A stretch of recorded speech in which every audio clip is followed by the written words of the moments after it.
জয় হিন্দ, বন্দে মাতরম। বন্ধুরা, একটা সংবাদপত্রে প্রত্যেক দিন কত খবর ছাপা হয়। এক একটা পাতায় দেখা যায় 4-5টা করে খবর থাকে, বড় খবর। এছাড়াও ছোট ছোট আকারে অনেক খবর থাকে। সব খবরের গুরুত্ব তো সমান নয়, কিন্তু ভেবে দেখুন, যে সমস্ত খবরগুলো খুব গুরুত্বপূর্ণ সেগুলোই কিন্তু বা সেগুলো সম্পর্কে আলোচনায় কিন্তু সংবাদপত্রের সম্পাদকীয় স্তম্ভে স্থান পায়। দেখুন, আজকের আনন্দবাজার পত্রিকা, ঠিক আছে, এটা হচ্ছে, দেখুন, আজকের আনন্দবাজার পত্রিকা। আজকের আনন্দবাজার পত্রিকায় সম্পাদকীয় স্তম্ভে একটা সম্পাদকীয় ছাপা হয়েছে, সেটা হচ্ছে নিয়োগ চিত্র। দেখে নিন, আজকের আনন্দবাজার পত্রিকার সম্পাদকীয় স্তম্ভে নিয়োগ চিত্র বলে একটা সম্পাদকীয় লেখা হয়েছে। এবং আমাদের রাজ্যে মানে চাকরির দুর্দশা, সরকারি চাকরির দুর্দশা যে কতটা করুণ সেই বিষয়ে এখানে লেখা হয়েছে। আমি বিভিন্ন গুরুত্বপূর্ণ খবর লাইনগুলোকে আন্ডারলাইন করেছি। লেখা হচ্ছে এখানে যে গ্রুপ ডি পদে দীর্ঘদিন স্থায়ী কর্মী নিয়োগ হয়নি, 30 থেকে 35% ঘাটতি। তাহলে ভেবে নিন যে আমি এটা নিয়ে অলরেডি একটা ভিডিও করেও ছিলাম যে গ্রুপ ডি পোস্টেই ঘাটতি হচ্ছে 30 থেকে 35% রয়েছে। মূল সমস্যা চুক্তিকর্মী, অস্থায়ী কর্মী, এদের মাধ্যমে স্থায়ী পদ পূরণ। স্কুল, কলেজ, হাসপাতাল, জেলা শাসকের দপ্তর থেকে আদালত, এটাই যেন এখন নিয়মে রূপান্তরিত হয়েছে। তাই জন্য এখন প্রয়োজন স্বচ্ছ এবং ন্যায্য নিয়োগ প্রক্রিয়া। সব থেকে গুরুত্বপূর্ণ বিষয়ের পরবর্তী লাইনে উল্লেখ করা হয়েছে, স্থায়ী পদগুলো শূন্য। পাবলিক সার্ভিস কমিশনের মাধ্যমে স্থায়ী পদে নিয়োগ এড়িয়ে যাচ্ছে রাজ্য। পাবলিক সার্ভিস কমিশনের মাধ্যমে স্থায়ী পদে নিয়োগ এড়িয়ে যাচ্ছে রাজ্য। উপদেষ্টা, প্রযুক্তিবিদ, করণিক থেকে সাফাই কর্মী, সর্বস্তরে নিয়োগ হচ্ছে চুক্তিতে। এবং এক্ষেত্রে অনেক রকম অন্যায় সাধিত হচ্ছে। যে অন্যায়গুলো সাধিত হয়েছে তার মধ্যে সব থেকে যে সংকট হিসাবে তুলে ধরা হয়েছে, এটা সরকারি চাকরির জন্য অজস্র উচ্চশিক্ষিত তরুণ তরুণী দীর্ঘদিন হাপিত্তেশ করে অপেক্ষা করে রয়েছে। এটা একটা সংকটের বিরাট মাত্রা। 2024 সালে নিম্ন আদালতে 500টা পদে চুক্তিভিত্তিক কর্মী নিয়োগের বিজ্ঞপ্তি জারি করা হয়, কিন্তু কলকাতা হাইকোর্ট সেই বিজ্ঞপ্তি খারিজ করে দিয়েছে। তারা বলেছে যে সরকারি দপ্তর বিচার বিভাগে চুক্তিভিত্তিক নিয়োগে একটা সীমা থাকা দরকার। এইখানে যেটা করা উচিত, বেশিরভাগ ক্ষেত্রে স্থায়ী পদে কর্মী নিয়োগ করতে হবে। অর্থাৎ আনন্দবাজার পত্রিকার সম্পাদকীয় স্তম্ভে বিষয়টা উঠে এসেছে যে রাজ্যের যে নিয়োগ চিত্র সেটা কতটা করুণ এবং মানে বেহাল দশা, সেটা আরেকবার আপনাদেরকে দেখিয়ে দিয়ে যাবো। দেখে নিন, আজকের আনন্দবাজার পত্রিকার 4র্থ পাতায় প্রথম সম্পাদকীয় নিয়োগ চিত্র হিসাবে আমি গুরুত্বপূর্ণ যে পয়েন্টগুলো সেগুলো এখান থেকে আন্ডারলাইন করেছি।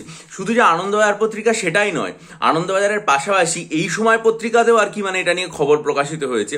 আপনাদেরকে একবার দেখিয়ে দিয়ে যাবে, এই সময় পত্রিকাতেও আর কি মানে এটা নিয়ে খবর এসেছিল। ঠিক আছে, কি বলা হয়েছিল এই খবরে দেখে নিন আরেকবার। এখানে যে পয়েন্টটা সবচেয়ে গুরুত্বপূর্ণ সেটা হচ্ছে এখন রাজ্যে সরকারি কর্মচারীর সংখ্যা প্রায় 3 লক্ষ। তার মধ্যে গ্রুপ বি, গ্রুপ সির কর্মী হচ্ছে 1.5 লাখ মতো রয়েছে। কমিশন সূত্রের খবর, রাজ্য সরকারের দপ্তরে স্থায়ী কর্মীর অভাব। আমি একদম এখান থেকে কোট করছি, আমি নিজস্ব কোনো কথা বলছি না। দীর্ঘদিন ধরে নিয়োগ বন্ধ রয়েছে বিভিন্ন জায়গায়। জেলা শাসক সহ জেলার অনেক সরকারি দপ্তরে এইটা প্রবল আকার ধারণ করেছে। দক্ষিণবঙ্গের তুলনায় উত্তরবঙ্গে সরকারি কর্মীর অভাব আরও বেশি। তাহলে আমরা যেটা এই সমস্ত খবরগুলো থেকে স্পষ্ট দেখতে পাচ্ছি সেটা হচ্ছে যে আমাদের রাজ্যে এমন নয় কিন্তু পোস্ট ভ্যাকেন্ট না, পোস্ট প্রচুর ভ্যাকেন্ট রয়েছে, কিন্তু ব্যাপার যেটা সেটা হচ্ছে রিক্রুটমেন্ট প্রসেসটা এগোচ্ছে না। সেটা যে হচ্ছে না সেটা আমরা চোখের সামনেই দেখতে পাচ্ছি যে 2024 সালের শেষের দিকে যে ইন্ডিকেটিভ অ্যাডভার্টাইজমেন্টগুলো বেরিয়েছিল তার মধ্যে শুধুমাত্র WBCS এর ফর্মটা ফিল আপ হয়েছে। মিসেনিয়াস, ক্লার্কশিপ, আইডিও, MVI, নন টেকনিক্যাল, যেগুলোর মাধ্যমে একটা বিপুল সংখ্যক কর্মী নিয়োগ হতে পারে, তাদের ইন্ডিকেটিভ শুধু বেরিয়ে বসে আছে।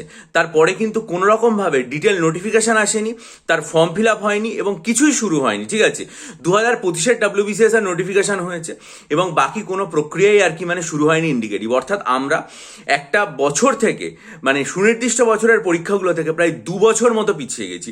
তাই এই মুহূর্তে যখন ভোট হয়ে যাবে তখন যেটা প্রাথমিকভাবে আর কি মানে দায়িত্ব হবে সরকারের, সেটা হচ্ছে যত দ্রুত সম্ভব এই যে সমস্ত নিয়োগ প্রক্রিয়াগুলোকে সেগুলোকে আর কি মানে স্বচ্ছভাবে এবং ন্যায্য প্রক্রিয়াতে নিয়োগ মানে সুসম্পন্ন করা। তার কারণ রাজ্যের যারা যুবক যুবতী রয়েছে মেধাসম্পন্ন, তারা নিজেদের পরিশ্রম এবং প্রস্তুতির মাধ্যমে পুরোপুরি নিজেদের সর্বোচ্চ শিখরে গিয়ে নিয়ে গেছে, কিন্তু তাদের যে নিয়োগ করতে হবে সেটার জন্য তো পরীক্ষা চাই। তাই অবিলম্বে মিসলেনিয়াস, ক্লার্কশিপ, আইডিও, এমভিআই, নন টেকনিক্যাল, পুলিশ এবং অন্যান্য সমস্ত দপ্তরে রিক্রুটমেন্টের যে প্রসেস সেগুলো হতে হবে।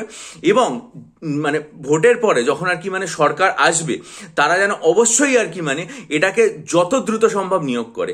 আমি কিছুদিন আগেই দেখছিলাম যে মানে অল ইন্ডিয়া যে ইংরেজি নিউজ চ্যানেল রয়েছে এনডিটিভি, তারা একটা সমীক্ষা করেছে পশ্চিমবঙ্গের ওপর, এবং সেখানে দেখাচ্ছে অধিকাংশ লোকজনের মধ্যে পশ্চিমবঙ্গে আনএমপ্লয়মেন্ট যেটা রয়েছে সেটা হচ্ছে একটা বিরাট সমস্যা।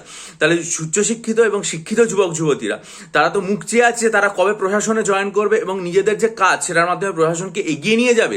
তাই অবশ্যই সমস্ত চাকরি প্রার্থী ভাই বোনদের কাছ থেকে সরকারের কাছে করজোরে নিবেদন থাকবে আমার, যে আপনারা যত দ্রুত সম্ভব ভোটটা মিটে গেলেই একদম প্রাথমিক দায়িত্ব হিসাবে এই যে নিয়োগ প্রক্রিয়াগুলো শুরু করুন।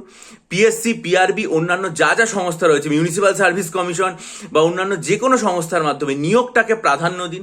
এবং অবশ্যই এটার মাধ্যমে কি হবে, যারা পরীক্ষা দিচ্ছে তারাও একটা আর কি মানে পড়াশোনার প্রতি আগ্রহ অনুভব করবে, এবং এক্সামের যে ক্যালেন্ডার সেটাও যেন আর কি মানে প্রকাশ পায়। এটাই এই মুহূর্তে বলার, এবং সেটা আমি এই সময় এবং আনন্দবাজার থেকে তুলে ধরলাম, যেটা খুবই দুঃখজনক ব্যাপার। আশা করব ভোট মিটে যাওয়ার পর সরকার এই ব্যাপারটাকে প্রাথমিকভাবে গুরুত্ব দেবে এবং নিয়োগ প্রক্রিয়াগুলো শুরু করবে। আর সে যখনই শুরু করবে তখন আমি নিশ্চয়ই আমার চ্যানেলে জানাবো।